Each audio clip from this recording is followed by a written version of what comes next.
میں نے شاعری کیسے شروع کی، یہ بڑا دلچسپ سوال ہے، اس لیے کہ میں نے جب شاعری شروع کی تو ہمارے گھر میں کوئی بھی شاعری کی کتاب نہیں تھی، اور نہ ہی میں نے کسی کو شاعری پڑھتے سنا تھا۔ اور ظاہر ہے کہ میرا تعلق ایک گاؤں سے ہے، اور ہمارے یہاں زمینداروں میں پڑھنے لکھنے کا اتنا رواج نہیں تھا میرے بچپن میں۔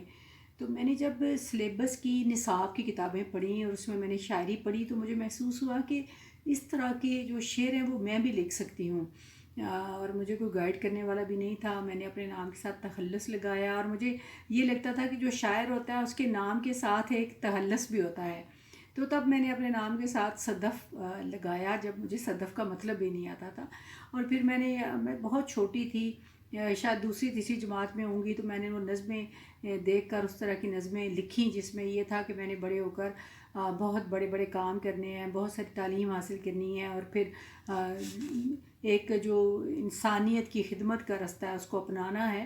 تو بہت چھوٹی عمر میں خدا نے مجھے جو ایک میں سمجھتی ہوں کہ شعور دیا، اور مجھے سمجھ دی، لفظوں سے محبت کا درس دیا۔ تو جو مجھے یاد پڑتا ہے وہ یہ ہے کہ چھٹی جماعت میں باقاعدہ میں نے اپنی کلاس کو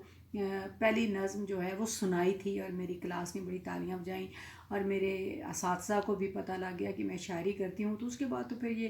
سلسلہ چل نکلا، اور ایک دور تھا کہ میں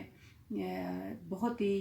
نظمیں ایسی لکھتی تھی، بڑی جذباتی قسم کی، کہ جس میں کچھ بننے کا عزم ہوتا تھا۔ تو پھر وہ دن ہے اور آج کا دن ہے، شاعری چل رہی ہے، اور بہت ساری میری کتابیں ہیں، بہت سارے میرے اشعار ہیں، نظمیں ہیں، غزلیں ہیں۔ پہلی جو میری کتاب تھی وہ میں کیوں مانوں ہار اس کا نام ہے،